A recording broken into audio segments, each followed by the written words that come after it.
언시국 TV 핫 인터뷰. 오늘은 고려대학교 법학전문대학원의 김선택 명예교수를 만납니다. 김 교수님 안녕하십니까? 네, 안녕하세요. 네. 김 교수님은 대통령 탄핵 정국마다 아주 묵직한 사회적 발언을 해오셨는데 어쨌거나 탄핵의 인용 결정이 이루어졌고 결정문도 화제가 되지 않았습니까? 네. 어떻게 보셨습니까? 뭐 결정문에 나와 있는 그 결론 부분, 네. 그러니까 그 대통령 윤석열을 파면한다. 이 주문을 얻기 위해서 우리 국민들이 정말 마음을 졸였고요.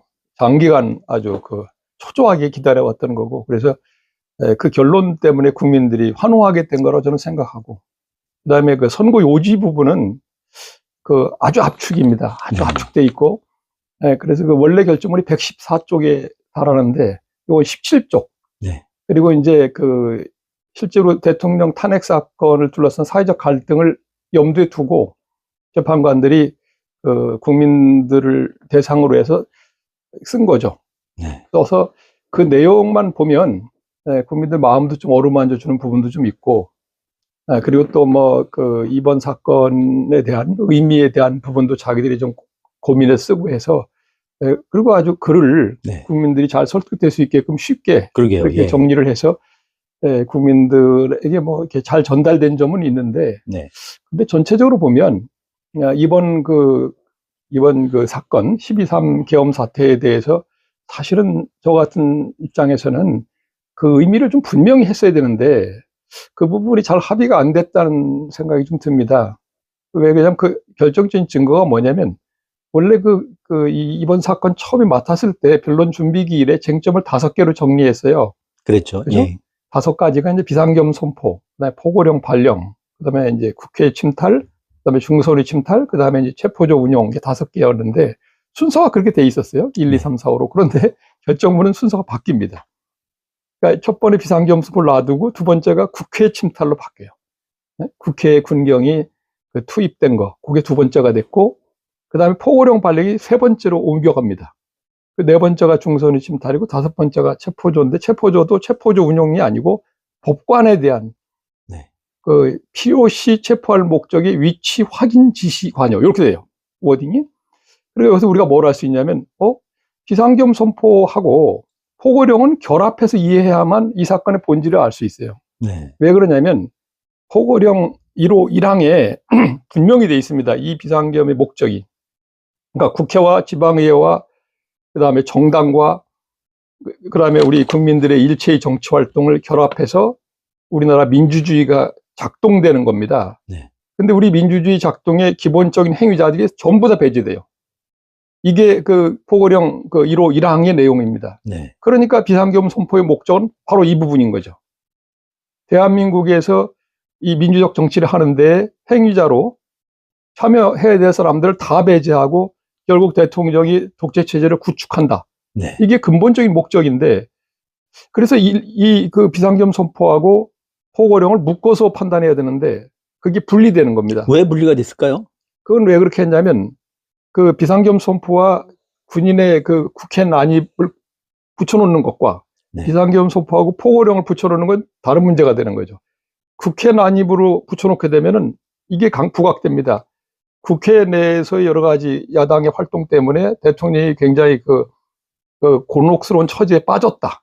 줄탄핵 그런 논리 연장해서. 뿐만 아니라 군인들 투입의 목적이 독재 체제 구축이 아니고 국회 내의 계엄 해제 요구 결의안을 막는 데 집중된 것처럼 보입니다. 네. 또 그렇게 쓰여 있어요, 전반적으로. 그래서 이게 본질이 흐려져 버렸습니다. 그러니까 지금 말씀드린 대로 비상계엄 선포와 국회 군인 난입을 중심으로 쓰다 보니까 계속 그런 투로 갑니다. 결국 국회와 피청구인 대통령 사이에 갈등이 있었고. 그 결정문에 그러면 그런 변화의 행간이랄까요? 어떻게 보시나요? 그 부분은 결론을 보면 알 수 있어요. 결론 부분을 보면 또 어떻게 돼 있냐면, 결론 부분이 갑자기 결이 달라집니다, 본론 부분하고. 그러니까 결론은 따로 쓴 게 확실해요. 본론을 써놓고 결론 부분에 이제 사실은 이제 민주공화정 질서 파괴를 중심으로 쓰고 싶었던 재판관이 있고, 네. 아니면 대통령과 국회 사이 갈등을 중심으로 쓰고 싶었던 재판관이 대립됐을 것 같은 느낌이 들고요. 그래서 결론 부분은 이게 섞여 있습니다. 두 개가. 네. 약간 잘 안 맞는 거죠. 정합되지 않은 내용이 들어있고. 그러니까 놀랍게도 그 부분에 가면 갑자기 국회를 질책합니다. 그렇죠. 왜냐하면 예. 본론에서는 계속해서 뭐가 반복되고 있냐면 아무리 국회에서 이런저런 일을 했다 하더라도 대통령이 아주 현저하게 자의적이고 불합리한 판단을 해서 군대를 동원한 건 위헌이 유파다고 계속 강조하고 있음에도 불구하고 갑자기 결론에 가서 대통령이 야당의 국회 내 활동으로 인해서 여러 가지 국정마비 상황이 와서 이걸 어떤 식으로든 타개하겠다. 이런 판단을 한 것은 정치적으로 존중받아야 한다까지 쓰고 있어요, 심지어. 네. 그래서 국회도 그런 식으로 행동하면 안 되었다, 이렇게. 네. 그리고 피청구인 대통령도 그런 식으로 해결하려고 하면 안 되었다. 일방만의 잘못이 아니다라고 쌍방 책임을 갑자기 얘기합니다. 이 결이 안 맞아요. 타협의 산물이군요. 그렇죠. 타협의 네. 산물로 보이고요. 그다음에 더 결정적인 것은 이 결정문은 우리가 40년 만에 발생한 비상계엄 선포고 사실상의 쿠데타 행위이기 때문에 여기 이 의미를 명확히 규정해야 미래에 이와 같은 유사한 그런 행위를 막을 수도 있고 또 제도 개선에도 상당히 영향을 줄 수 있는데 대단히 아쉬운 부분입니다. 네. 알겠습니다. 그런데 앞서, 물론 이제 가정법으로 말씀하셨지만 이런 말씀도 하셨습니다. 윤석열을 파면하지 못한다면 헌재는 없어져야 한다. 이런 이제 주장을 하신 셈인데, 그래서 저는 궁금증인데, 헌재가 없었다면, 노무현 대통령은 국회 탄핵 소추만으로 파면될 수도 있었지 않습니까? 말하자면 탄핵 소추권과 탄핵 심판권의 분리, 이 문제는 어떻게 보십니까? 조금 얘기를 해야 되는데 사실 제가 네. 헌법재판소에 오랫도록 예. 사실은 헌법재판소 팬이라 할까 아니면 네. 헌법재판소 초기부터 상당히 제가 헌재를 옹호해왔고 예. 우호적이셨군요. 예. 우호적인 정도가 아니라 실제로 헌법재판소에 가서 일도 했고 네.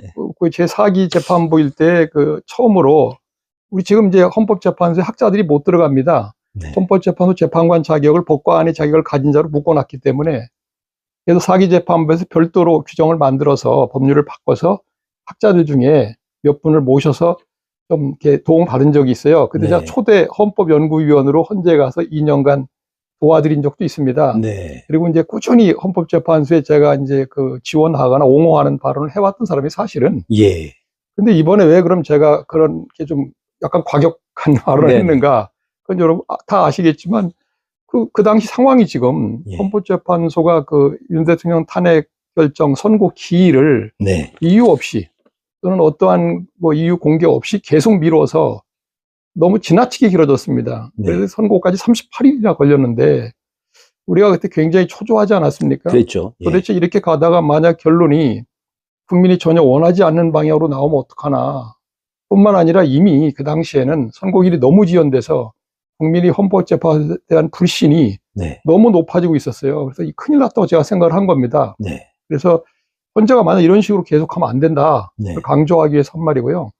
사실 그건 헌법재판소 정말 이번 사건에 기각 결정을 해서 윤 대통령을 복귀시켰다면 네. 그거는 헌법수호를 목적으로 만든 헌법재판소가 본래의 자기 존재의 의의를 자체를 부정하는 거예요. 그렇죠. 예. 사실은 그럼 있을 필요가 없는 거죠. 그렇다면 그 정도라면 왜냐하면 이건 일반의 소소한 헌법재판 사건이 아니고 네. 그죠? 헌법의 운명, 헌법재판의 운명, 국가의 운명과 직결된 사안이기 때문에 여기서만 헌법재판소 자기 기능을 하기를 거부한다면 네. 그런 말을 들어도 되는 거라고 저는 생각이 됩니다. 그리고 그러게요. 예. 지금 말씀하신 탄핵 소추권과 심판권의 분리 말씀하셨는데 그건 이제 국가마다 사정이 다 달라요. 네. 근데 미국 같은 경우에는 이제 탄핵 소추는 하원에서 하고 이제 상원에서 심판하지 않습니까? 그렇게 된 이유가 좀 있어요. 왜 그러냐면 이제 미국의 대법원, 연방대법원의 대법관을 다 대통령이 사실 임명하기 때문에 네. 그래서 거기서 하는 건 좀 곤란하다. 그래서 이제 소추는 하원에서 하고 이제 상원에서 심판하고 그다음에 대통령과 부통령이 탄핵 대상자가 되면 부통령은 상원의장 아닙니까? 네. 그러니까 부통령이 재판을 할 수 없는 거고, 그러니까 대통령, 부통령이 문제될 경우에는 연방 대법원장이 와서 심판장을 해요. 재판장을 네. 상원에 와서 그렇게 하고 있고요. 근데 우리나라는 그렇게 하지 않고, 왜냐하면 상하원이 나눠져 있지 않기 때문에. 그렇죠. 예. 그렇다고 하원에서 소추하고 심판까지 다 하기에는 좀 부담이 돼서 외국의 사례를 보면 이게 뒤집어진 나라도 있어요. 헌재를 먼저 거쳐서 위헌 판단 받고 다시 국회에 와서 네. 의결을 통해서 파면하는 경우도 있어요. 그러니까 그건 국가별로 다 다른데 우리는 이제 그렇게 안 하고 이런 방식을 취한 거죠. 국회에서 단원제이기 때문에 네. 그러니까 국회에서 탄핵 소추를 의결하고 그것도 굉장히 가중돼 있습니다. 3분의 2의 정족수. 옛날에는 우리나라 이런 구분이 없었어요. 대통령을 비롯한 모든 고위공직자가 다 2분의 1 이상이면 탄핵 소추가 됐었습니다. 옛날에는. 이 3분의 1로 높인 거는 삼선기원 때예요. 예. 박정희 대통령이 69년도에 자기 3번 계속 재임은 3기에 하나한다 해가지고 고칠 때 약간 불안한지 갑자기 정족수를 가중시킨 겁니다. 3분의 2로. 네. 그 전까지는 또 소추 의결, 그거 의결 발의 그 정족수 낮았어요. 네. 30명이면 됐었고, 그때 그 의결 정족수 3분의 2로 할 때도 50명이면 됐습니다. 발의 정족수도. 그랬던 네. 게 이렇게 된 건데, 어쨌든 소추권과 심판권을 국회하고 헌법재판소를 분리시킨 거, 그건 우리가 택한 겁니다. 정책적으로. 그렇게 한 거고, 예. 노무현 대통령이 그때 뭐 국회에서만 했을 때 뭐 파면됐을 거다. 그거는 그렇게는 안 됐을 겁니다. 그렇게 네. 짰을 리도 없고요. 네. 네. 어쨌든 그 헌재에 대한 민주적 통제, 현재 이런 시스템으로 뭐 특별한 문제는 없다고 보시나요? 그래서 이번에 지금 이제 국민들이 그런 생각을 많이들 하셨을 건데, 과연 그 국민이 직접 선출한 민주적 정당성이 강력한 대통령을 9명의 재판관의 판단으로 과연 그 공직에서 물러나게 하는 게 옳으냐? 네. 좀 아니지 않는가? 그래서 원래는 이렇습니다. 국회에서 3분의 2나 되는 가중정족수에 의해서 소추가 의결되면 원칙적으로 파면돼야 되는 거죠. 원칙적으로. 네. 그러니까 헌법재판소는 그 국회의 의결을 존중해서 그 위헌 위법성이 있는지 여부만 판단해서 네. 그냥 하면 되는 거지. 거기서 국회 의사와 상관없이 탄핵 여부, 인용 여부를 다시 결정하는 식으로 가는 건 바람직하지 않아요. 왜냐하면 국회는 국민의 대표기관이고 네. 3분의 2나 되는 가중정족수이기 때문에. 그런데 이번에 우리가 느낀 거는 국회에서 탄핵을 많이 했는데 그야말로 대통령 탄핵 사건은 전부 기각했는데 네. 저는 약간 놀랐습니다. 왜 그러냐면 국민 대표기관인 의회에서 어떤 공직자가 위헌 위법적인 행위를 했다고 판단했으면 헌재는 사실은 이거를 심각하게 봐야 됩니다. 네. 과연 이 사람이 공직을 계속해도 되는지에 대해서 심사숙고해야 되는데 대부분의 경우에는 변론기를 하루밖에 안 잡고, 네. 그리고서는 이번에도 보니까 뭐 그 변론기를 하루밖에 진행 안 해놓고서는 충분한 자료가 없다, 증거가 없다, 뭐 이런 식으로 기각을 하고, 그리고 그 객관적인 증거와 자료 제출의 책임을 청구인 측 국회에 다 물려요.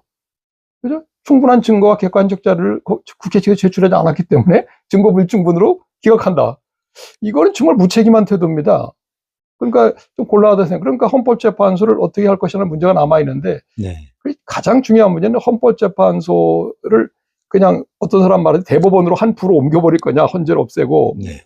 근데 이런 방향보다는 헌재가 지난 뭐 88년 시작했거든요. 88년 9월 1일부터 지금까지 공도 많이 세웠습니다. 네. 좋은 기능도 많이 했고, 특히 이제 국가 사회적으로 큰 충돌, 분열이나 대립이 있을 때 아주 평화적으로 해결하는데 좋은 기능을 했으니까 없애는 것보다는 그 헌법재판소의 구성이 큰 문제예요, 지금. 네. 이런 말씀드리면 이상하지만 옛날에 동구권에서 네. 민주화된 이후에 헌법재판소를 많이 도입했어요. 근데 특징이 하나 있습니다. 민주화가 거의 완벽하게 된 나라는 보통 헌재 재판관들을 판사 출신을 안 쓰고 거의 한 대부분을 교수들이 해요. 네. 왜냐하면 과거 독재 시대에 이미 판사들이 오염되어 있기 때문에 제대로 못할 거다 해가지고 되게 재판소장은 되게 교수가 하고, 그 교수들이 많이 들어가요. 헌법교수나 뭐 이런 저명의사들이 많이 들어가는데, 되게 제대로 민주화가 안 된 나라의 특징은 기존의 법조인 중심으로 다 짭니다. 의미심장하죠.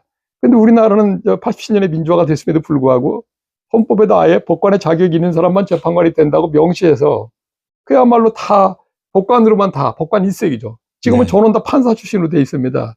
그래서 무슨 문제가 있었냐면 과거부터 헌재에서 뭘 요구하고 있냐면 제발 좀 법관의 자격을 가진 애를 좀 빼달라. 이게 헌재 입장이에요. 네. 그래서 헌법재판소 재판관들을 좀 구성을 좀 다양하게 해서 특히 헌법학자가 좀 들어올 필요가 있다. 왜냐하면 헌법적 재판을 해야 될 거 아니에요. 지금 우리나라 헌법재판소는 말이 헌법재판소지 거의 민형사 재판소 같습니다. 상황이 지금. 논리도 그렇게 구성되고 있고요. 그걸 고치려면은 헌법을 고쳐야 됩니까? 헌법을 고칠 수도 있고, 네. 사실은 이제 이런 얘기하면 또 어떻게 살지 모르겠는데 법원조직법의 법관의 자격 요건을 바꿔도 돼요. 지금 전 세계적으로 보면은 뭐 예를 들면 독일 법관법에 보면 독일의 그 정규 법과대학 교수는 법관의 자격이 있다는 명문의 규정이 있어요. 네. 지금 일본도 그래요. 일본도 대개 이제 법과대학 교수들은 다 변호사 자격을 줍니다, 자동으로. 네. 그리고 심지어 일본에서 어떤 논란까지 있었냐면 법과대학이 아니고 네. 교양학부의 법학과 교수가 네. 나도 변호사 자격을 달라고 해서 소송을 한 적도 있어요. 그러니까 우리나라가 너무 이제 엄격하게 이걸 클로즈드를 해가지고 완전히 막아가지고 폐쇄적으로 운영하다 보니까 이런 일이 발생했는데 그건 쉽죠. 법률을 개정하면 되니까. 네. 법원조직법의 법관의 자격을 바꿔서 뭐 헌법재판소에 관해서만은 그죠? 헌법재판에 관해서만은 이 교수들도 네. 뭐 참여할 수 있다거나 뭐 이렇게 바꾸면 되는 겁니다.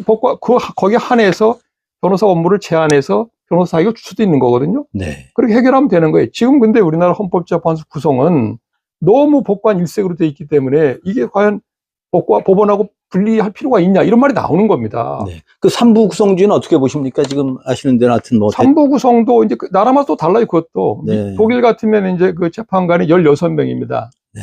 헌법재판소 1부, 2부로 되어 있는데 8명씩이고요. 거기는 어떻게 되어 있냐면 그 전원, 16명 전원을 독일 연방의회에서 3분의 2의 다수로 선출하는 식으로 되어 있어요.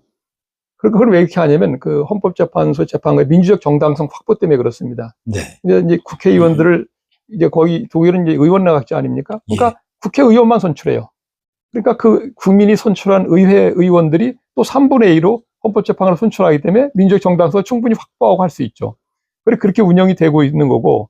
근데 우리는 그렇게 하지 않고 이제 권력 분립적 견지, 예. 권력 균형을 더 강조해서 대통령 셋, 대법원장 셋, 국회 셋 이렇게 돼 있는데 네. 이건 약간 의미는 있어요. 왜냐하면 우리 헌법재판소의 기능 중에 국가기관 간의 권한쟁의 같은 걸 다룹니다.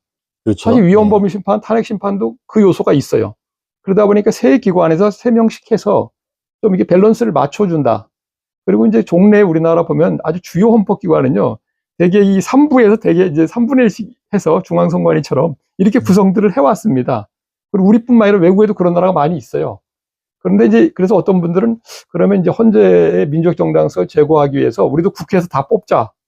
근데 그게 꼭 좋은 것도 아니에요. 네. 지금 독일도 어떤 논의가 있냐면 말이 3분의 1을 국회에서 선출하는 거지 실제로는 그 국회 내 독일 연방의회 내 그 각 정당별로 어떤 협의체를 만들어서 사전에 정해놓습니다. 다음에 공석이 생기면 뭐 기민당이 한다, 뭐 기사당이 한다, 뭐 아니면 뭐 또 3인당이 한다거나 뭐 이렇게 정해서 돌아가면서 하는 겁니다. 그러니까 3분의 2 선출은 그냥 형식적으로 하는 거고요. 그뿐 아니라 작년에는 더 큰 문제가 발생했어요. 지금 독일의 그 대한당 있지 않습니까? AfD라고. 이 대한당이 자꾸 성장하다 보니까 독일 내부에서 이제 큰 걱정이 생겼어요. 네. 만약에 AfD가 3분의 1 선만 연방의회 의석을 차지하게 되면 이 사람들이 협의체에 잘 들어오지도 않고 만약에 국회에 와서 만약에 헌법재판소에서 혹시 자기는 해산할 수도 있으니까 이거 방해할 목적으로 재판관 선출을 거부하면 잘못하면 헌법재판소 기능이 정지될 수도 있다. 네. 순전히 국회에서만 뽑으니까 그런 문제가 제기돼서 개혁 논의가 활발하게 이루어졌습니다. 그러니까 우리가 이게 헌법재판소 어떻게 구성할까 하나 문제는 각 나라의 사정이나 뭐 정치적인 그 뭡니까 그 관행 같은 걸 보고 네. 정할 문제죠. 네. 알겠습니다. 이제 본론으로 하겠습니다. 이른바 개헌론으로 조기 대선 전국이 조금 잦아들었습니다만 어쨌든 개헌론으로 하여튼 그 좀 달궈진 바가 있습니다만은 개헌에 대해서 어떤 입장이신지 개헌을 한다면은 언제 어떤 과정 절차를 거쳐서 하고 어떤 내용을 담아야 한다고 보시는지 말씀해 주시죠. 그 우원식 국회의장께서 네. 그 충정은 이해할 만합니다. 뭐 네. 우리가 경험해봤잖아요. 대통령을 일단 뽑고 나면 또 개헌 안 하려고 하니까 그렇죠. 네. 대통령이 고리된 상태에서 대통령의 권한을 축소하거나 분산시키자 네. 이렇게 나온 것 같아요. 그러나 뭐 당장 또 며칠 만에 네. 초래하지 않았습니까? 그랬죠. 예. 왜냐면 뭐 시간적으로 가능한 일이 아니에요. 일단 뭐 개헌안이 나온 후에야 대통령이 공고를 20일 하고, 그 다음에 공고부터 60일 내에 국회 의결하고, 또 그 다음에 30일 내에 또 국민투표를 하는데 시간이 되겠어요? 우리가 지금 대통령 선거까지 딱 60일 주어지는데 네. 같이 한다는 게 말이 안 되는 거예요. 정치인들은 대선하는데 다 몰려갈 거고, 네. 그 다음에 또 이 60일 내에 하려면 개헌안 또 언제 만듭니까? 그러니까 어떤 사람은 38일이면 할 수 있다고 그러는데 그건 개헌안을 만드는 작업이 없는 거예요, 기간이. 네. 결국 무슨 뜻이냐면 그냥 정치인들이 자기들끼리 합의해서 개헌안을 던져줄 테니까 너희들이 공고기한 동안에 공부를 한 다음에 그냥 찍든지 말든지 하라 이런 식인데 네. 그건 아주 좋지 못한 생각이죠. 말이 안 되는 거고요. 네. 그렇게 해서는 안 됩니다. 제 생각에는 우리나라는 87년도에 이미 여야 정치인의 완전한 합의로 헌법을 만들었어요. 그때 물론 근데 충분한 시간도 없었고 또 양쪽 정치 진영 사이에 이미 대통령이 될 사람이 예정돼 있어서 네. 그 눈치 보느라고 제대로 못 고쳤어요. 대통령의 그 굉장히 강력한 권한도 그대로 남아있고 뭐 네. 독소조항이 많습니다. 그래서 고쳐야 될 부분이 꽤 있는데 근데 그때 어쨌든 여야 정치인들이 완전히 합의한 그리고 절차를 다 지켰기 때문에 이 헌법은 정당성이 상당히 높은 헌법이에요. 그래서 함부로 손을 대면 안 되고 다시 헌법을 개정하려면 이번에는 그 정치인들 합의를 넘는 수준의 정당성을 확보해야 돼요.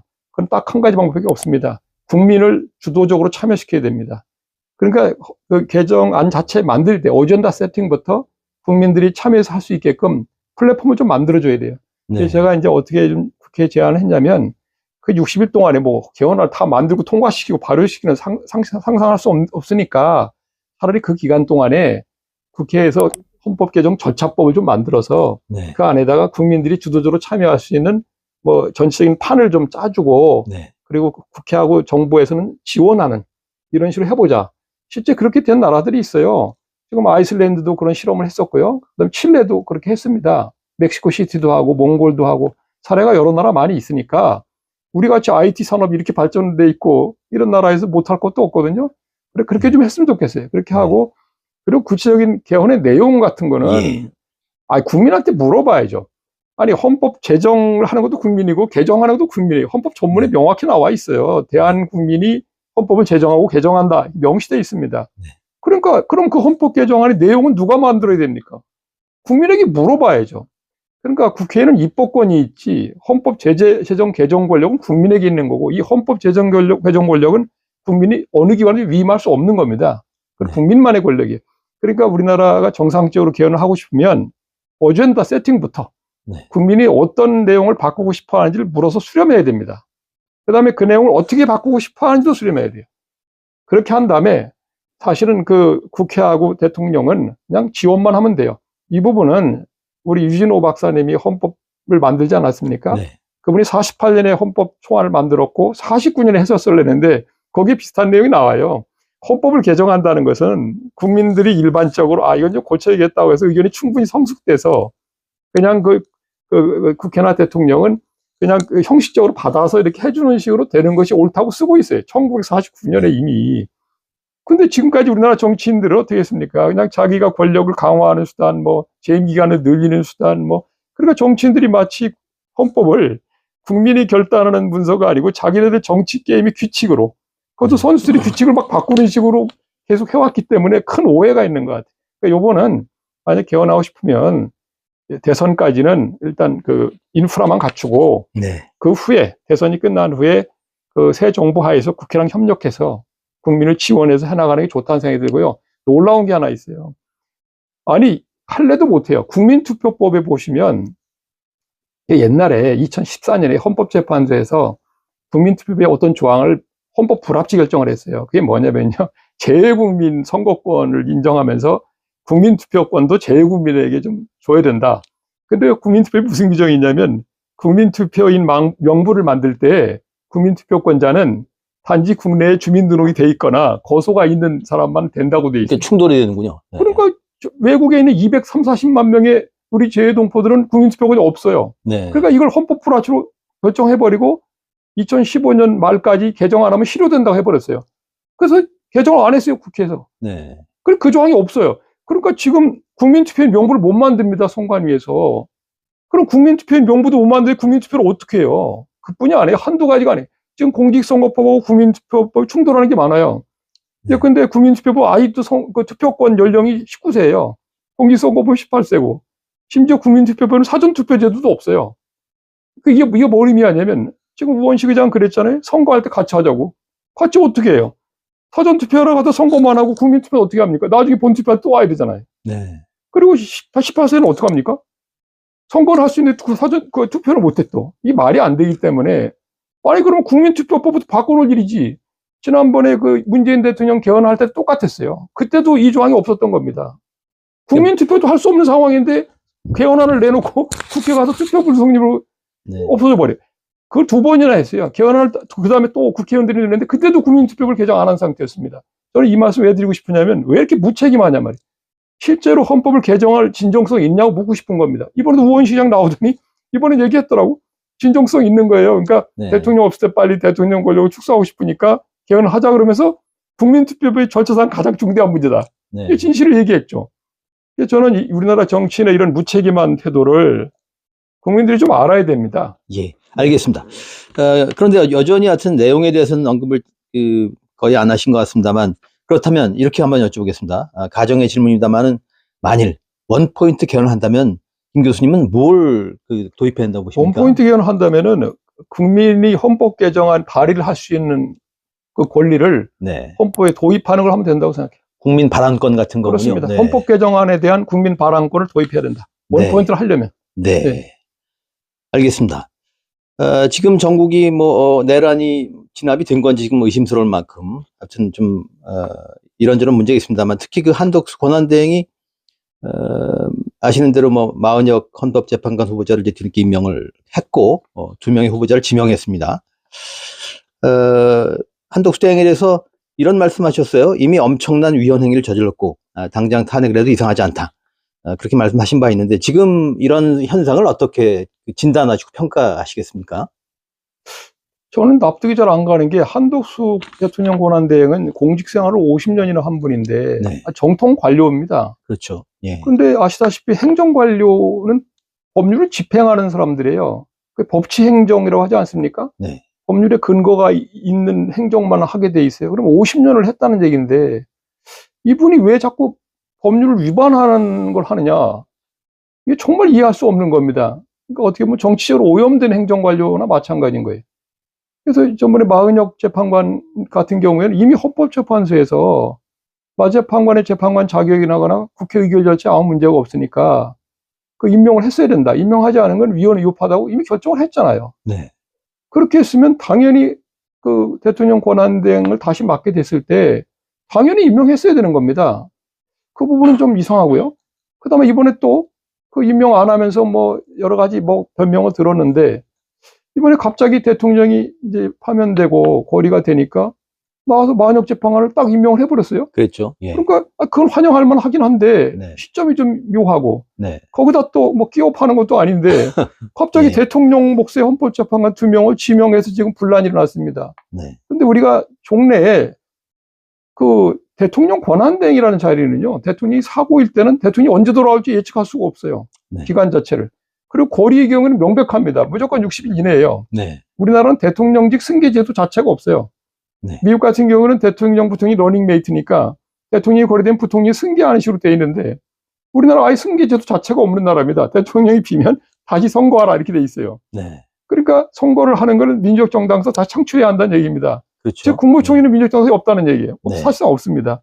그러니까 대통령 권한대행이 대통령 몫의 네. 그 헌법기관 구성 네. 이 행위를 할 수는 없는 거예요. 예. 그리고 제가 그동안 학생들의 30년 가르치기도 하고 숱하게 많은 문헌을 봤지만 도대체 어느 누구도 대통령 권한대행이 그 대통령이 직접 실질적으로 심사해서 선발해서 임명할 그 몫의 헌법재판관 3명을 권한대행이 임명할 수 있다는 걸 본 적이 없어요. 네. 그게 가능한 얘기가 아닙니다. 그러니까 근데 왜 이걸 지명했는지 모르겠습니다. 갑작스럽게. 그러니까 그런 의심을 받잖아요. 네. 본인이 무슨 대통령 출마하기 위해서 대통령 그 역할을 막 하는 거 아니냐?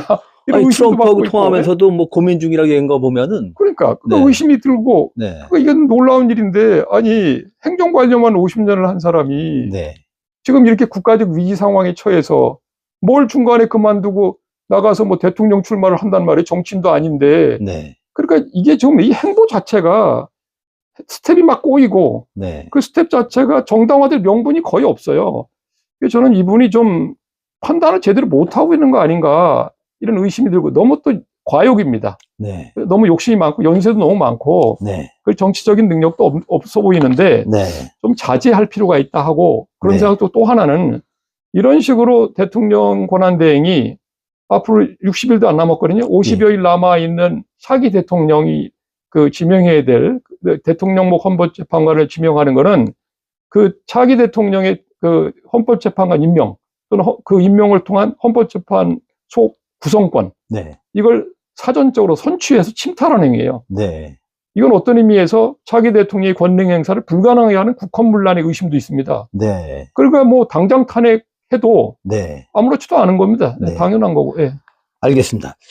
30여 년 헌법학자로 사시면서 법학도들에게 헌법을 가르치셨는데, 일반인들에게 헌법의 의미를 한 줄로 좀 설명해 주신다면 뭐라고 하시겠습니까? 너무 어려운.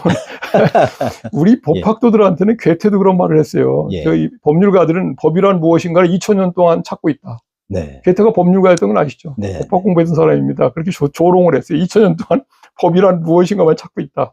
네. 우리 헌법학자들도 뭐 저는 30년밖에 안 했는데 뭐 어떻게 알겠어요. 그런데 말씀하시면 이 정도 말할 수 있을 것 같습니다. 헌법이라고 하는 것은 우리가 누구인가, 그리고 우리가 어떻게 살 것인가 하는 데 대해서 우리 국민들이 합의해서 네. 그 정한 그런 일종의 그 사회계약이다. 네. 이렇게 말씀드릴 수 있을 것 같습니다. 네.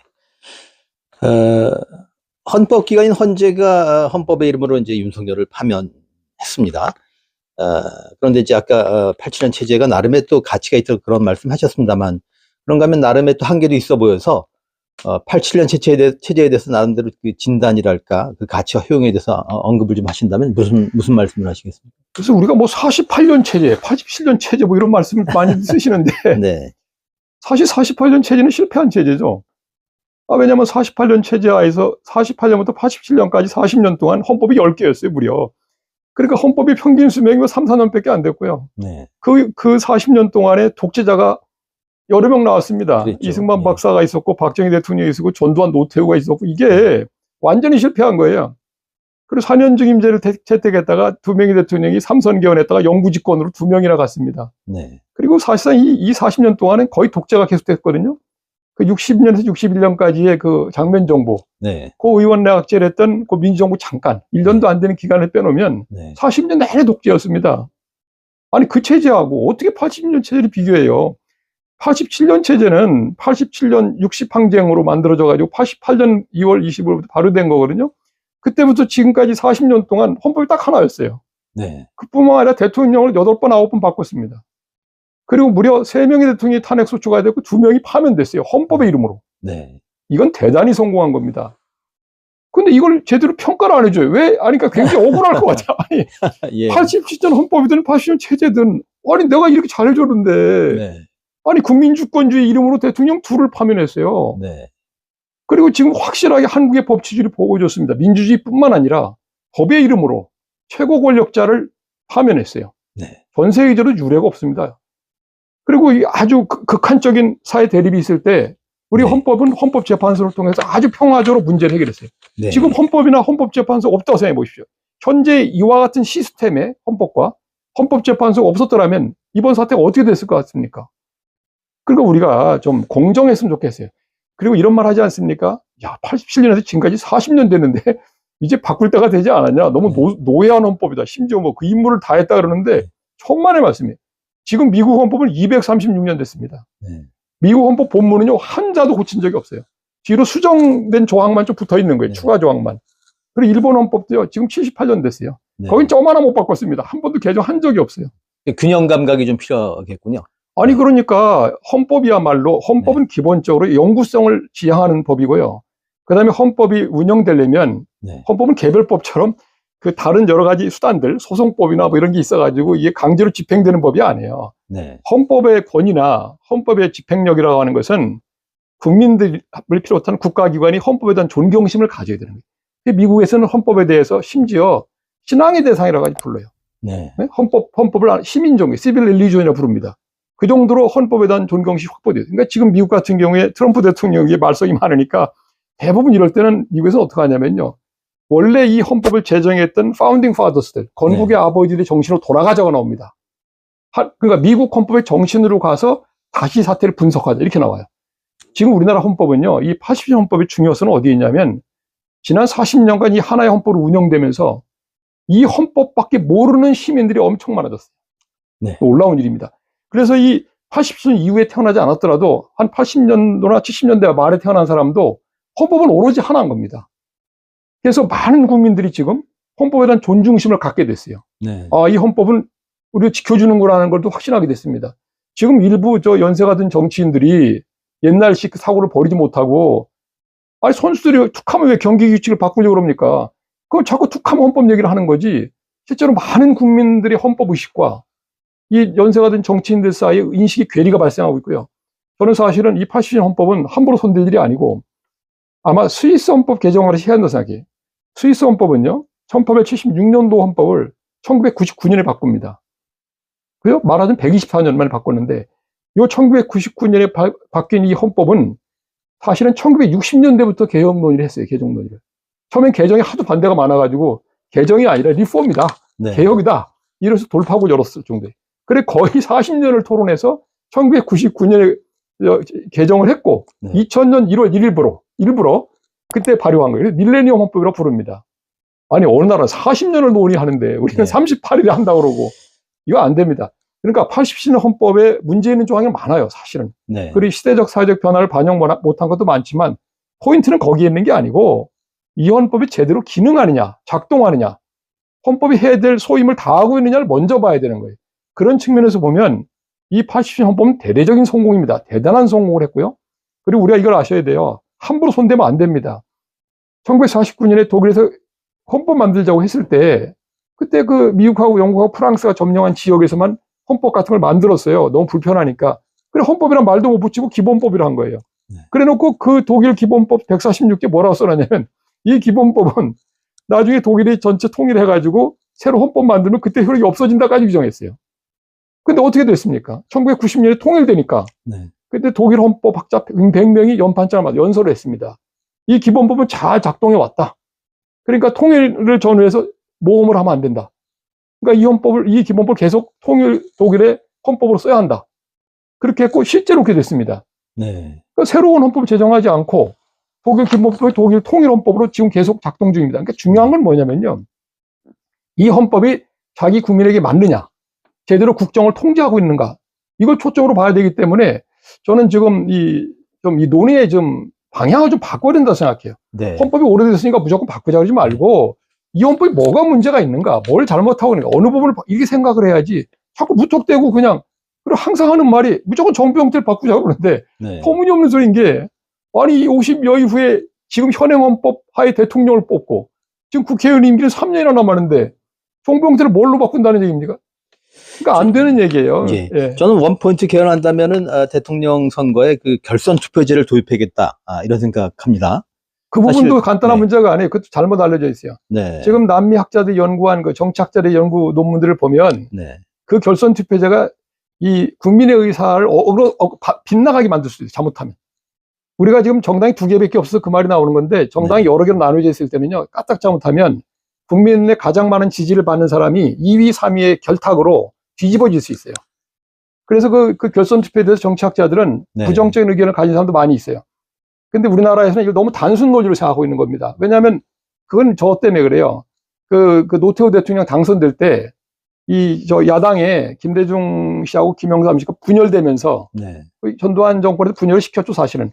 분열시키면서 겨우 30몇 프로 당선되면서 대통령이 저렇게 정당성이 약해서 어떡하냐. 근데 계속 그렇게 돼 왔잖아요. 지금까지 과반수 얻은 건 박근혜 전 대통령밖에 없어요. 이런 문제가 제기됐지만 결선 투표제는 심각하게 고려해 봐야 됩니다. 한국 같은 정치 풍토에서 결선 투표가 들어왔을 때 어떻게 작동할까? 어떻든 예. 지난 대선에서 결선 투표제가 이미 도입돼 있었다면 윤석열 대통령은 출연하지 못했을 거라 생각합니다. 아니, 그러니까 그게 결선 투표가 있었을 때 없을 때는요, 예. 국민이 선택적인 반응을 보여요. 네. 결선 투표가 있으면요, 이게 자기가 이렇게 이제 만약에 양보를 하지 않습니까? 네. 도저히 당선될 확률이 없다 생각하면 한쪽으로 투표를 던져버려요. 결선 투표가 없을 때는. 결정이 돼버리기 때문에. 네. 근데 결선 투표가 있으면 이 사람들이 원하는 데 막 던집니다. 그래서 분산돼 버려요, 표가. 네. 그 상황에서 나중에 결선으로 가게 되면 2위, 1, 2위까지밖에 안 나오기 때문에 3, 4위가 어느 쪽에 붙느냐에 따라서 결판이 달라져 버려요. 큰일 납니다, 잘못하면. 그러니까 지금 대통령 결선 투표제를 단순 논리로 네. 그냥 결선 투표를 하게 되면 민주적 정당성도 강화되고, 그 다음에 이런 과거에 노태우 네. 정부처럼 이렇게 당선된 일은 없을 거라고 생각하는데, 네. 그렇지 않습니다. 실제 상황이 발생하면 네. 전혀 달라져. 네. 그러니까 투표권자, 투표하는 국민들 자체가 그분들도 머리가 있어요. 네. 그러니까 어차피 결선 투표에 있으니까 그냥 이건 던진다 이겁니다. 그래서 군소 후보에도 막 표가 가는 거예요. 그게 분산돼 버려요. 그러면서 결국 결선을 갈 수밖에 없게 돼, 상황이. 그리고 네. 결선을 갔을 때는 국민들이 가장 원하는, 원래는 결선 투표가 없었으면 찍었을 사람, 네. 그쪽이 아니고 자기는 다른 사람한테 표를 줘버렸잖아요. 그러니까 그 사람들끼리 연합을 하면서 원래 별선 투표가 없었으면 당연히 당선됐을 사람이 당선이 못 되는 경우가 발생합니다. 괜찮겠어요? 뭐 그런 측면도 있군요. 자, 이런 질문을 드려보겠습니다. 앞서 뭐 박근혜, 또 예. 윤석열 두 대통령의 그 탄핵 정국에서 김 교수님 두 번 모두 신속한 탄핵으로 식구를 안정시켜야 한다 이런 주장을 이제 하셨습니다. 그런데 요새 그런 생각을 해봅니다. 공화정 시대를 살면서 여전히 선출직 공직자인 대통령을 제왕처럼 여기는 사람들도 있고 또 파시즘에 대한 향수를 낀 사람들도 있어 보여서 이런 현실을 우리가 어떻게 극복해야 할까 이런 생각이 듭니다.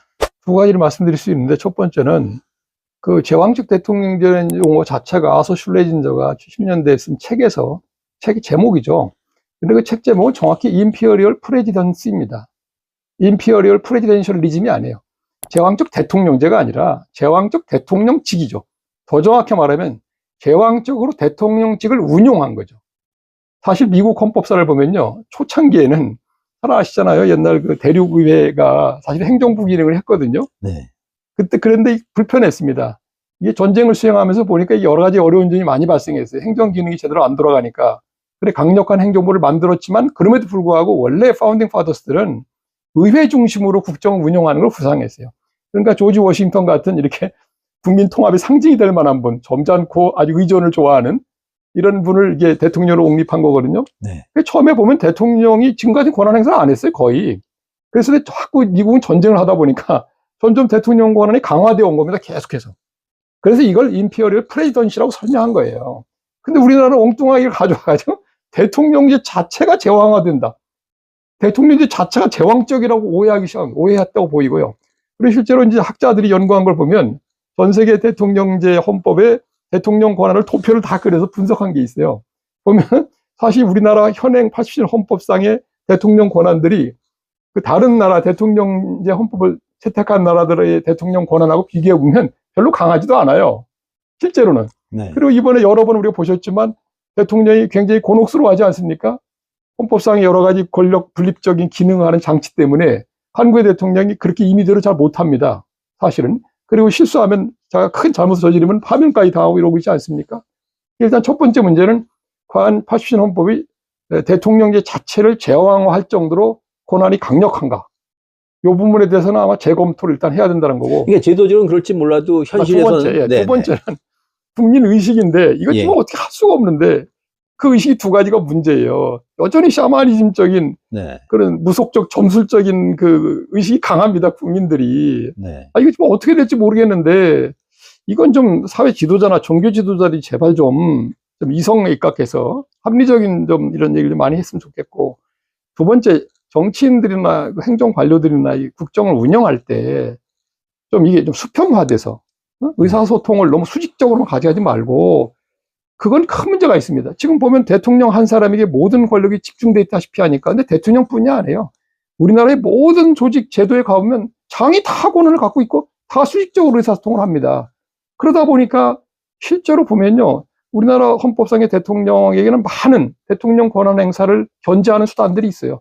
예를 들면 이번에 비상계엄 선포만 해도 원래는 합참의 계엄 그 파티에서 다 사전 준비를 해서 합참의장을 거쳐서 국방부장을 거쳐서 국무총리를 거쳐서 대통령 테이블에 왔어야 되는 거예요. 그걸 고쳤지 않습니까? 싹 무시해버렸어요. 네. 아니 계엄 그 합참부서는 아예 관여도 못하게 해놨을 뿐만 아니라 그 건의계통도 다 무시했고요. 그 다음에 당연히 국무회의 안건으로 만들어서 소집을 그렇게 하고 안건을 상정해서 심의를 해서, 그죠? 절차를 거친 다음에 거기다 부서를 다 받고 그걸 또 관보에 공고해야 돼요. 하나도 안 했어요. 그리고 그걸 또 국회에 통보해야 됩니다. 그리고 이번에 국회에서 계엄 해제 의결을 할까 말까 하는데 이게 통보가 안 왔으니 해도 되는 자를 통했다는 거 아니에요? 이거 해야 되나 말아야 되나? 대통령이 일단 보내야 될 거 아니에요. 와서 그 다음에 뭘 할 수 있는데 보내지 않았는데 이거 해도 되냐? 이렇게 절차를 다 무시해버리니 깡그리. 이게 문제인 겁니다. 실제로 한국에서 그 의식의 문제예요. 그러니까 실제로 그 모든 공직자는 헌법과 법률에 정한 권한 외에 아무 권한도 없는 겁니다. 그 권한이라고 하는 건 다 형식이나 절차나 방식이 다 정해져 있기 때문에 이거 조금만 벗어나도 그건 공식의 공권력이 아니고 그냥 폭력인 거거든요. 그래, 이런 의식이 너무 안 돼 있어요. 그래서 지금 말씀드리자면 국민 의식도 좀 약간 낙화돼 있지만 더 중요한 건 국민보다는 그래도 이 행정이고 정치가 뭔지를 알지 않습니까? 지도자들이. 근데 이 사람들이 법을 아주 아예 안 지키니까 이거부터 뜯어 고쳐야 되고, 그 다음에 이걸 고치게 할 수 있는 방법은요, 사법기관이 엄정한 심판해야 됩니다. 그러니까 이번 같은 경우도 비상계엄 선포 과정에서 적정한 그 자기 역할을 못한 사람들은 아주 엄단해야 되는데, 그러니까 수사기관도 철저히 수사하고, 헌법재판소도 만약에 이렇게 대통령이 위헌의혹 행위를 방치하다시피 한 그런 국무위원회 있으면 탄핵 파면 해야 되는 거예요. 네. 그런데 뭐 툭하면 위헌 위법하지만 중대하지 않다. 이것도 넌센스입니다. 사실 중대하다 안 하다 하는 판단 요건은 헌법에 없어요. 아예 규정이. 그 옛날 자의적일 수 있겠군요. 그럼요. 노무현 대통령 탄핵할 때 네. 대통령은 방금 뽑혔고 국회는 거의 끝나가는 무렵인데 갑자기 국회가 소출하니까 헌재에서 곤란하잖아요. 네. 그뿐만 아니라 중간에 또 선거를 해보니까 갑자기 과반수를 얻었습니다. 노무현 네. 대통령 그 정당에서. 그랬죠. 근데 네. 이 상황에서 헌법재판소가 어떻게 파면해? 그러니까 할 수 없이 이건 위헌 위법한 짓은 했지만 네. 선거 중립을 위반했지만 파면할 정도로 중대하지 않다는 식으로 만든 것뿐이에요. 네. 그리고 그거는 국민이 직접 선출한 정당성이 강한 대통령에 한해서 중대성 요건을 따져볼 만한 것이지. 네. 아니 왜 대통령이 아닌 임명직 공무원에 대해서도 하나같이 중대한지 않은지 자꾸 따지고 있습니까? 그 이해가 안 가는 게 아니 그 동사무 좀 미안한 얘기인데 그분들한테 아니 동사무소의 구급 공무원도 위헌 위법 행위를 해보세요. 그냥 놔둘 수 있나? 그 사람이 나중에 뭐 직권남용이나 뭐 직무유기 같은 형사범죄는 별도로 하더라도 그 사람은 어떻게 그 자리에 계속 앉혀놓을 수 있습니까? 공무원으로 법률을 위반하는데. 국민이 한번 법률 한번 위반해 보세요. 우리 기자님이 법률 한번 위반해 보세요. 어떻게 되나. 네. 즉각 처벌받지. 그러니까 이해할 수 없는 겁니다. 이거야말로. 그래서 저는 수사기관이 철저히 수사하고 헌법재판소도 엄정하게 다뤄야 네. 국가 기강이 잡히는 거죠. 지금 보면 실제로 누가 법을 위반하고 있습니까? 일반 보통의 국민들은요, 법을 위반하면 바로바로 들어옵니다. 네. 행정적인 뭐 과태료든 뭐 행정벌이든 아니면 뭐 여러 가지 형사처벌이 금방 받아요. 근데 오히려 권력을 가진 사람들이 마치 무슨 치해복권지대에 있는 것처럼 이렇게 법을 임의로 수시로 위반하기 때문에 우리 법치주의가 제대로 정립이 안 되는 거예요. 그러게요. 네, 그렇게 저는 생각합니다. 네. 관료의 책임성도 문제지만은 이젠 여당의 지위를 잃은 국민의힘이 내란의 강을 여태 못 건너고 있는 것 같습니다. 어쩌면 득보다 실이 더 클지도 모르지만은 헌재가 해산 결정을 할 수도 있는 뭐 위헌 정당이라는 해석도 가능할 것 같은데, 이미 우리나라는 이미 12년 전에 뭐 헌재 결정으로 통합진보당을 해산한 일도 있지 않습니까? 그래서 이런 질문을 드려봅니다. 삼권 분립의 정신과 헌재 기능 위상, 이거 어떻게 조화시켜야 합니까? 근데 뭐 원래 사법기관이라는 거는요, 네. 수동적 소극적 기관이에요. 어차피 소가 제기돼야 움직이는 거고요. 그러니까 사법부가 미국의 유명한 학자 비켈이 뭐라고 했냐면 그 리스트 데인저러스 브랜치라고 했어요. 가장 덜 위험한 그 브랜치, 그 기관이 사법기관이다. 그럴 수밖에 없어요. 아니 사법기관이라게 인원이 많이 됩니까? 헌재야말로 그냥 딱 하나잖아요. 딱 하나에다 직원도 뭐 한 200명도 안 될 겁니다. 아주 네. 작은 기관이에요. 그런 데서 이제 이 판결만 하는 거 아닙니까? 판결만 사법관은.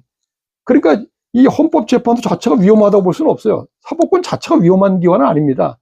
물론 뭐 오판을 하거나 뭐 잘못된 판단으로 이제 국가를 흔들 수도 있지만 그런 가능성이 제일 약한 거죠. 삼권 중에 삼권 중에 어디도 아니고 사실 헌법재판소가 뭐 사권이냐 사부냐 뭐 이런 논란도 있어요. 이게 입법, 행정, 사법에 다 안 속하는 거 아니냐 그러는데 실제로는 사법에 속합니다. 기본적으로는.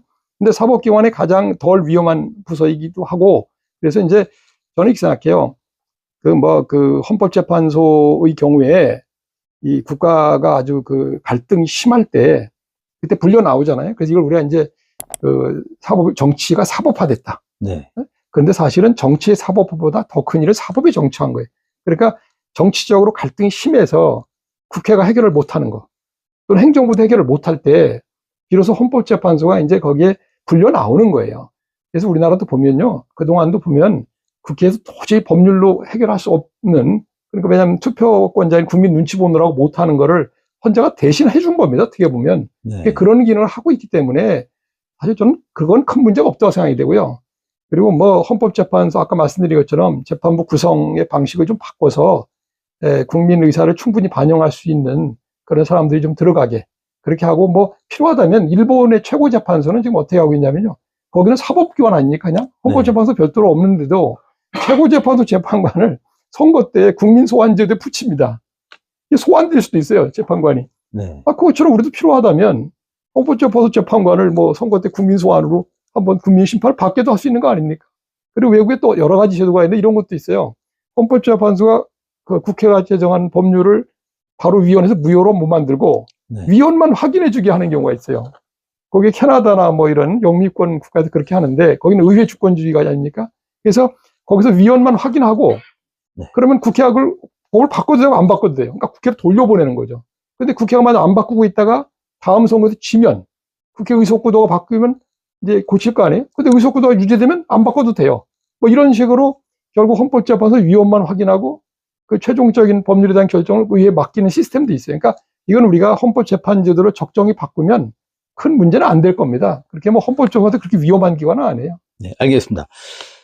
대륙법의 본산인 독일에 유학해서 박사학위를 이제 받으셨습니다. 지금 시대적 맥락에서 우리나라가 독일의 역사적 경험으로부터 얻을 수 있는 교훈이랄까 시사점, 나아가서 독일 연방 헌재에서 우리가 배울 게 좀 있을까요? 상당히 많죠. 상당히 많습니다. 뭐 독일 유학한 하도 오래돼가지고 근데 이렇게 말씀드릴 수 있을 것 같아요. 네. 독일이 지금 그 의원내각제를 가지고 잘 운영하고 있어요. 세계적으로 모범 국가고요. 지금 뭐 유럽 전체가 극우주의자들에 의해서 지금 흔들리고 있는데 독일은 흔들리지 않을 거다라고 사람들이 상당히 신뢰를 해왔습니다. 그만큼 펀더멘탈이 굉장히 강한 국가입니다. 그리고 뭐 경제적인 것도 튼튼하고 인프라가 그런 나라고 거의 뭐 유럽의 그 가장 맹주처럼 그렇게 움직이고 옛날에 그 나치스 때 그렇게 유럽의 범죄를 저질렀음에도 불구하고 유럽 전체의 국가들에서 받고 있는 신뢰도도 높고 그런 정도의 어떤 그 파워도 갖고 있습니다. 근데 독일에서 배워야 될 건 뭐냐면요. 이렇게 뭐 순전히 권력만 추구하고, 그죠? 권력 지향적으로 이렇게 행동하지 않고 정치인들이 사실은 그 자신이 국가적인 어떤 태스크를 해결하는 사람으로 그렇게 인식하고 있어요. 그러니까 어떤 자기의 뭐 지위라든가 뭐 권력이라든가 이런 향유한다는 개념이 별로 없어요. 독일 한 사례로 쉬운 사례가 뭐냐면 독일 정부 비행기. 독일은 정부기라고 그럽니다. 대통령기, 뭐 대통령 비행기, 뭐 총리 비행기 이런 거 없고요. 정부기가 몇 개 있고 그걸 돌아가면서 쓰고 있고요. 사실 뭐 총리가 쓰는 비행기도 겨우 좀 좋은 게 있다는 시설이 그냥 뭐 샤워할 정도 시설 하나밖에 없어요. 그러니까 이렇게 완전히 일을 하는 겁니다. 독일 정부 관료들은 그냥 일을 하는 사람들이에요. 이런 인식이 확고하게 박혀 있고. 그 다음에 이제 또 독일은 굉장히 또 이렇게 돼 있어요. 부처별로 다 나눠서 책임 관리를 합니다. 책임을 져요. 총리는 그냥 조정만 해요. 그 다음에 독일은 의원내각제를 하면서 이제 주로 당이 많다 보니까 선거를 하고 나면 연립정부를 안 만들 수가 없어요. 그럼 연립정부를 구성하기 전에 이 사람들이 뭘 하냐면 몇 달 동안 막 토론을 해가지고 몇백 페이지짜리 만듭니다. 정책을 만들어요. 정책을 어떻게 할 건지를 다 짜서 그걸 그냥 인터넷에 올려버립니다. 그러니까 독일은 정부가 구성되면 앞으로 몇 년 동안 누가 그 각 부처를 맡고 어떤 정책을 할지 국민이 다 알아요. 그러니까 국민이 감시하기도 좋고 나중에 심판하기도 좋습니다. 그러니까 예측 가능한 정치가 이루어지고 있는 겁니다.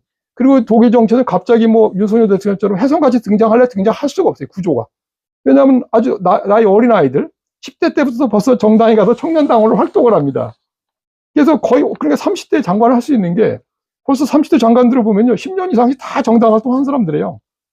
그러니까 정치를 잘 알고 그리고 정치인으로서 어떻게 해야 되는지 압니다. 그러니까 간단히 말하면 룰링 앤 서빙, 룰링 is 서빙이란 말이 되어가지고 봉사할 줄 알아요. 독일의 정치인들 제가 만나보면 행정관료 완전히 다릅니다. 행정관료는 우리랑 좀 비슷한데 정치인들은 그러니까 공복 마인드가 뛰어난 거예요. 마인드가 있어요. 공복 마인드가 딱 있고 좀 이 사고를 종합적으로 합니다. 그리고 국민에 대한 서비스 정신이 있어요. 전혀 달라. 그러니까 그런 걸 배워야 돼요. 독일의 국민들이 갖고 있는 의식 굉장히 비판적입니다. 독일 애들은 원래 비판을 잘해요. 뭐 거기가 철학자 입고 가서 그런지 모르겠는데 그냥 비판입니다. 뭐 어디 가나 비판해요. 자기가 지지한 정도 막 비판합니다.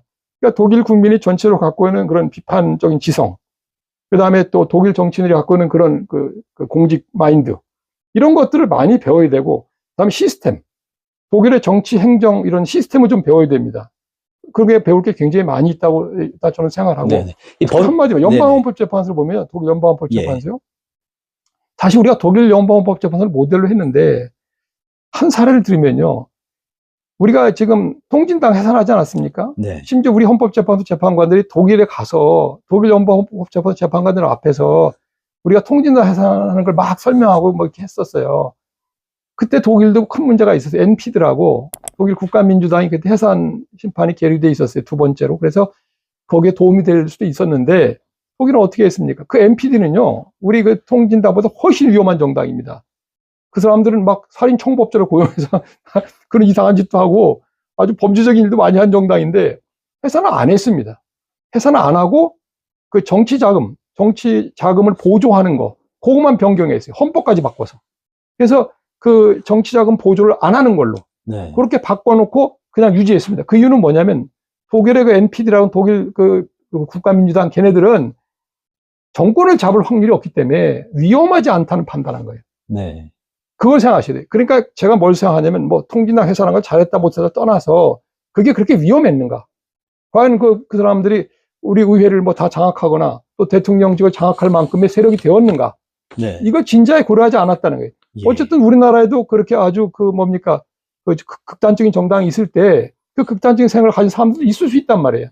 그럼 그 정당을 좀 표면으로 좀 지표면으로 끌어낼 필요도 있고 또 우리 이데올로기 스펙트럼을 넓히는 데 도움이 돼요. 그런 게. 네. 그래서 저는 무슨 생각이 드냐면 이런 것도 배워야 됩니다. 그러니까 우리나라 헌법재판소를 좀 바꿔야 돼요. 너무 그 민사 형사 재판하던 판사들만으로 다 깔아놓으니까 이분들이 그러네요. 헌법 네. 마인드가 없어요. 그러니까 재판할 때 보면 이 재판 결정문을 보면 아 이게 뭐 형사재판소 판결문이나 헌법재판소 판결문이 별로 차이가 없어요. 네. 그럼 뭐 하러 듭니까 헌법재판소 이런 말이 막 나오는 거예요. 그 전에 저기 헌법재판소 소장들 역대 소장들은요. 야, 이거 헌법재판하고 일반 재판은 좀 달라야 된다. 네. 노력들을 많이 하셨어요. 근데 점점 나빠지고 있습니다. 과거에는 그래서 저 아시죠? 우리나라 헌법재판소 초대 재판부를 보면요. 한병채 국회의원도 들어있어요. 네. 처음에는. 그래서 그런 분들 조승용 재판관도 들어가 있고 국회 정치인들도 그런 분들이 들어가서 좀 이게 거창한 결정문을 좀 썼습니다. 이게 네. 스케일이 크게. 네. 근데 뒤로 가면 갈수록 이게 일반 법원하고 차이가 없어요. 구별이 안 됩니다. 그래서 마치 그냥 대법관 지위에 있는 그런 법관의 자리를 늘린 것처럼 되고 있어요. 이거 네. 심각한 문제입니다. 그래서 우리 한국 헌법재판소가 발전하는데 오히려 장애가 되고 있어요. 이런 부분도 독일의 경우를 좀 배워야 돼요. 독일의 그 연방헌법재판, 지금은 이제 판사들이 많이 됐지만 보통 독일의 연방헌법재판소 재판관은 초창기에 어떻게 했냐면요. 그 지위를 확보해주기 위해서 독일의 대법원, 연방 대법관 중에서 뽑았어요, 몇 명을. 그래 놓고 헌법재판소 재판관하고 대법관 중에서 헌법재판소 재판관의 지위를 우선으로 했습니다. 그래서 이 상을 확보해줬어요. 독일 연방헌법재판소는 독일 연방대법원보다 더 위에 있는 거를 미리 확보했고요. 그리고 독일 연방헌법재판소 소장을 비롯해서 상당히 중요한 파트에 독일의 헌법학 교수들이 많이 들어갔습니다. 네. 그래서 이 수준이 굉장히 높게 나온 거예요. 그러니까 독일 연방헌법재판소의 판결문의 수준이 굉장히 높습니다. 그래서 권위를 완전히 확보한 거예요. 근데 우리는 거꾸로 한 거예요. 우리 헌법재판소하고 대법원이 있을 때 처음부터 대법원의 대법관으로 가지 못할 것 같은 분이라고 그렇게 자기들이 평가해가지고 그런 네. 분으로 헌법재판소를 막 구성하지 않나. 그리고 지금은 가면 가서 더 안 좋아지고 있는데 이런 건 배워야 돼요. 그러니까 우리가 이게 문제가 뭐냐면요. 자꾸 자리 욕심, 뭐 권력 욕심을 내지 말고 대한민국이라는 국가가 굴러갈 수 있게끔 정상적으로 굴러갈 수 있게끔 국가기관도 만들고 기관도 그런 분들로 구성해서 국민에게 봉사하게 만들어야지. 아니 엉뚱한 재법에만 관심 있으면 어떡합니까? 네. 네. 그러니까 그 헌재 재판관의 구성을 다양화해야 된다. 이런 그렇습니다. 법원 조직 꼭 바꿔서 실현할 수 있다 이런 말씀. 아니 원래 대법원도 다양화해야 돼요. 예, 옛날에 이런 그렇죠. 독일이 어떤 일이 있으면 전에 헌법재판소 재판관 뽑을 때요. 수잔네 베어라고 독일 베를린 대학의 여성 학자인데 그분이 저 레즈비언이었어요. 그분을 넣으면서 우리는 뭐 아마 동성애자를 넣는다면 난리 날 겁니다. 그분을 넣으면서 동시에 독일의 그 뮌헨 지역, 바이에른 지역이 아주 극보수거든요. 거기 아주 보수적인 재판을 같이 넣습니다. 네. 원래 이런 거예요. 왜냐하면 국민이 굉장히 다양하게 형성되어 있기 때문에 그 다양한 의사를 반영하려면 네. 그렇게 같이 다 넣어줘야 되는 네. 겁니다. 근데 우리는 한마디만 요번에 보세요. 네. 아 이번에 지금 탄핵 사건을 둘러싸고 무슨 보수 재판관이 뭐 진보 재판관이 그래서 마 재판관 같이 어떻게 멀쩡한 분이거든요. 그렇죠. 그분이 예. 판사를 30년 했단 말이에요. 네. 그리고 저 판사 되기 전에 뭐 30년 전에 무슨 뭐 동아리 활동을 했다는 걸 시비를 걸면 어떻게 합니까? 대한민국의 판사들이 임용될 때 신원지 얼마나 철저한 줄 아세요? 굉장히 엄격합니다. 국정원에서. 그리고 30년간 판사하면서 이미 대한민국의 공직자로 충분히 자격이 검증된 사람을 저 사람은 진보다. 그리고 재판관이 됐어. 이게 말이 되는 얘기.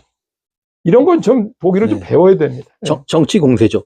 그런데 오늘 그 김 교수님한테서 우리가 이제 경제 펀더멘털 얘기를 많이 합니다만 네. 사법 시스템도 펀더멘털이 중요하다. 이런 말씀 그렇죠. 같습니다. 네, 그렇습니다. 예. 알겠습니다. 이 마지막 질문인데요. 이제 조기 대선 선거일이 그 6월 3일 네. 확정됐지 않습니까? 그래서 드린 질문인데, 선거에 임하는 정치권이랄까, 주권자 국민들에게, 좀 당부랄까, 주문을 하신다면 어떤 말씀을 하시겠습니까? 아니, 정치인들의 당부는요, 아니, 지금 도대체 경선에 나오겠다는 후보가 왜 이렇게 많습니까? 아니, 그 사람들이 대부분 지방자치단체장들인데, 지방자치단체장 선거할 때 약속 안 했어요? 자기 그 주민들에게 봉사하겠다고? 아니, 그래도 양심이 좀 있어야 이 사람들이. 저는 놀랍니다. 우리 한국 사람들이 공직의식이 정말 형편없어요, 정말. 이게 그렇게 그냥 보도 그냥 하세요, 편집할 때. 형편없습니다. 아니, 이런 공직자들이 우리 대표라고 믿을 수나 있습니까? 난 너무 놀랍고요. 정치인들이 공직에 나설 때는, 그 기억나시죠? 옛날 조순 시장이 뭐, 이게 써갖고 다니던 거, 네. 뭐도 버리고, 나도 버리고, 뭐, 가족도 버리고, 다 버려야 된다. 그게 옳은 생각이에요. 그냥 공직에 있는 동안은 자기 모든 사적 이익을 버리고, 오로지 충성을 다해야 돼, 국민에게. 네. 지방자치는 주민에 충성하고. 그래, 정치인들한테 말씀드리고 싶은 건, 그, 피데스 푸블리카라는 게 있어요. 그러니까, 퍼블릭 트러스트. 퍼블릭 오피스 이즈 퍼블릭 트러스트입니다. 그죠? 국민의 신임. 그러니까, 특히 공직을 맡겠다고 하는 정치인들은 오로지 국민의 신임을 배반하지 않기 위해서 국민과 한 약속을 철저히 지켜야 되고. 이번에 헌재 결정문에도 그 용어가 등장하지 않습니까? 항상 나오죠. 네. 그러니까, 그게 그거예요. 공직은 곧 국민의 신임이고, 네. 그 신임에 입각해서 반드시 행동해야 됩니다. 그건 개인적인 부분에도 마찬가지예요. 순수하게 공적 행동뿐만 아니라 사적인 부분에서조차도 국민의 신임을 배신하지 않게끔 철저하게 자기 관리를 하면서 자신을 버릴 수 있는 사람만 나와야지. 지금 가만히 보면 순 욕심이란 말이에요. 네. 나도 한번 뛰어볼까. 아니, 이런 태도로 임하면 우리가 뭘 미래를 기약할 수 있겠어요. 정말 큰 걱정이고요. 그 다음에 국민들한테는 좀 그 선구안을 좀 가지자. 우리가 그러니까 야구에서 네. 아니 투수가 막 10명, 20명 막 쏟아져 나오고 있는데 그 사람들이 공을 막 던질 거 아닙니까? 좀 봐서 네. 미리미리 좀 강판시키고 좀 뭐 영양가 없는 사람들, 능력도 없고 욕심만 가득한 우리 그걸 봤으면 좋겠어요. 만약에 대통령 선거니까 대통령이 돼서 5년만 할 사람 첫 번째.